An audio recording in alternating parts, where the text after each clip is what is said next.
राज जी, आप ऐसे ऐसे बयान देते हैं कि सारे नेता आपसे डरते हैं।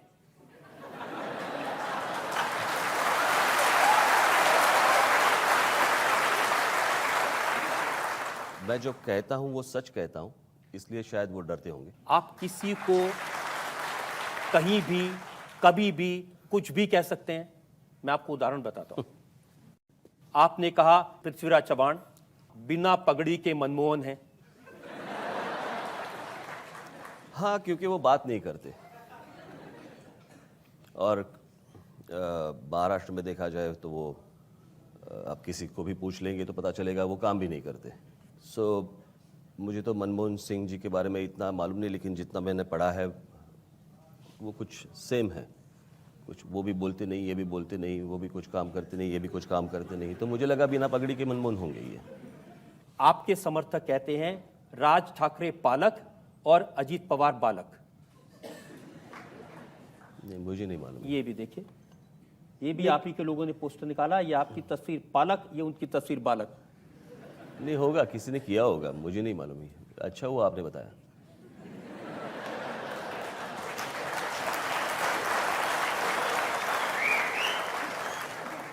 ये तो ऐसी हल्की बातें हैं, लेकिन मैं आपको गंभीर बात बताता हूं।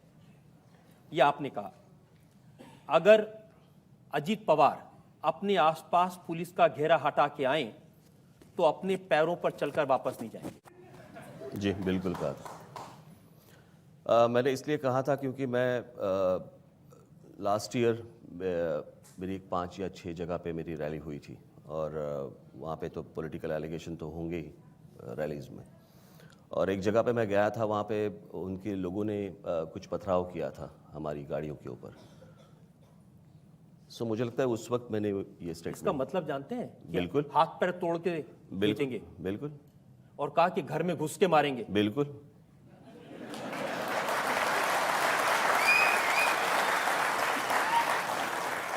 फिर आपने कहा कि चुन चुन के तोड़ो मंत्रियों की गाड़ियां।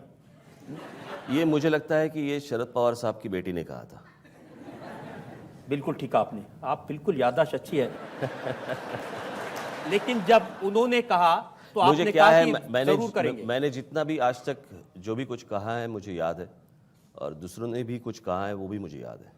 आपको ये याद है कि आपने किसानों से कहा कि सुसाइड क्यों करते हो, जिसने तुम्हारे साथ अन्याय किया है उसको मार दो। नहीं, ये तो अच्छी बात नहीं। मैंने इतना ही कहा है कि मुफ्त की मौत क्यों ले रहे हो, ऐसे क्यों मर रहे हो? आप किसी के कारण आप आत्महत्या कर रहे हो, तो ऐसे ही मरना है तो किसी को मार के मरो। लेकिन क्यों मारने मरने की बातें क्यों करते हैं आप इतनी? नहीं है, जिनके बारे में मैं बोलता हूं उनकी औकात ही वैसी होती है। अभी क्या करूं मैं।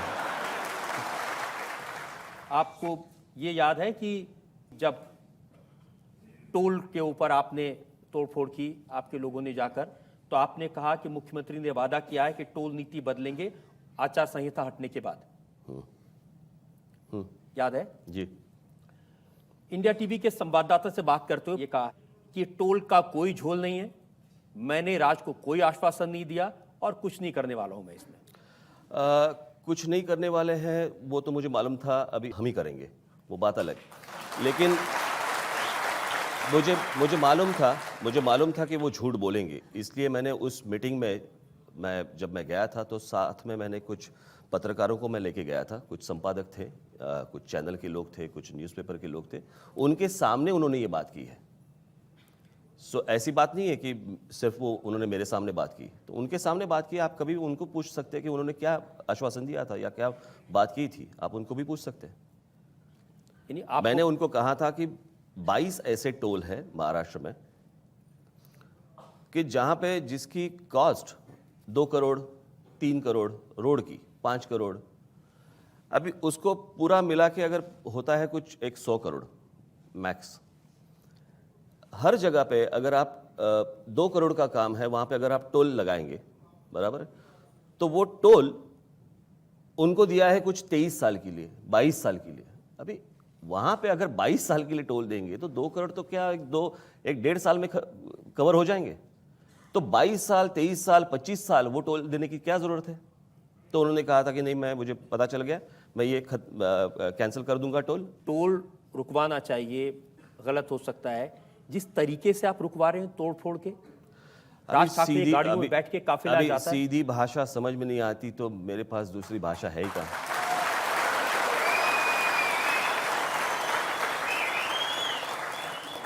मैंने आज तक कभी शुरुआत में टेढ़ी बात नहीं की है, की होगी तो बाद में, लेकिन पहले मैं देता हूँ, वो निवेदन देता हूँ, उनको समझाता हूँ, उनको बताता हूँ, उसके बाद। उनका कहना है कि चूंकि इलेक्शंस आ रहे हैं और अपनी तरफ अटेंशन डाइवर्ट करने के लिए, पॉपुलैरिटी के लिए ये बात तो मैं लास्ट 1.5 साल से 2 साल से चल रही है। उस वक्त तो इलेक्शन नहीं थे और अपने देश में दूसरा तो कोई धंधा है ही नहीं इलेक्शन के सिवा। ये खत्म हुई तो ये आ गई, ये खत्म हो गई तो ये आ गई, ये खत्म हो गई तो ये आ गई। तो आप किसके बीच में करेंगे? कभी भी करो तो आप बोलेंगे इलेक्शन के लिए कर रहे। लेकिन इससे आपको फायदा होगा इलेक्शन में? बात फायदे नफे यानी कि नुकसान की है ही नहीं। आप गलत तरीके से अगर टोल लगा रहे हो, देखिए मैं टोल के खिलाफ नहीं हूं, लेकिन टोल जिस तरह से वसूल किया जाता है मैं उसके खिलाफ हूं। एक बात समझ में आनी चाहिए, महाराष्ट्र के सारे रोड्स खराब हैं, जहां पे टोल लगे हुए हैं वहां पे भी रोड्स खराब है। उसके बावजूद आप एक तो कुछ 10 या 11 किस्म के टैक्स महाराष्ट्र में है जो रोड के लिए लिए जाते हैं, और उसके बावजूद आप टोल वसूल कर रहे हो। तो मैं एक नागरिक हूं, मुझे समझने का अधिकार है कि ये पैसा जा कहां रहा है, और अगर इतना पैसा आ रहा है तो मुझे अच्छी सुविधाएं क्यों नहीं मिल रही हैं, मुझे अच्छे रोड्स क्यों नहीं मिल रहे हैं। मुंबई शहर की वर्टिकल ग्रोथ है, इसमें आप हम लोगों की कैसी मदद कर सकते हैं कि लोगों को रोजी रोटी भी मिल जाए और जगह भी क्रंच नहीं हो, शहर के रास्ते और फुटपाथ? मैं बाहर रह के कुछ नहीं कर सकता, लेकिन सर हम एक्टिविस्ट हैं, हम लोग तो आपकी सपोर्ट कर सकते हैं ना, अगर आप आगे बढ़ोगे कुछ करने के लिए। नहीं, मैं उसके लिए सरकार चाहिए हाथ में, उसके लिए बाहर से कुछ नहीं होता। बाहर से मैं करना चाहता हूं तो आप लोग बोलते हैं कि मैं तोड़ फोड़ करता हूं। आपको कैसे सरकार हाथ में दे दे? आप तो चुनाव लड़ते ही नहीं है।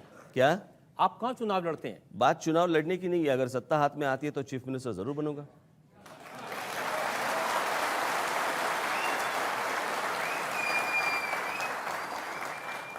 तो ये पहली बार आप जनता के सामने कह रहे हैं कि अगर मेजोरिटी आती है महाराष्ट्र नवनिर्माण सेना की तो राज ठाकरे महाराष्ट्र के मुख्यमंत्री बनने के लिए तैयार हैं? बिल्कुल। और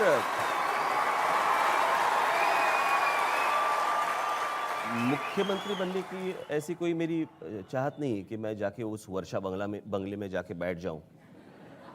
वो जो पावर होती है उसका सही ढंग से अगर इस्तेमाल करें तो मुझे लगता है मिरेकल्स होते हैं, जो देखे हैं मैंने, जो गुजरात में देखे हैं।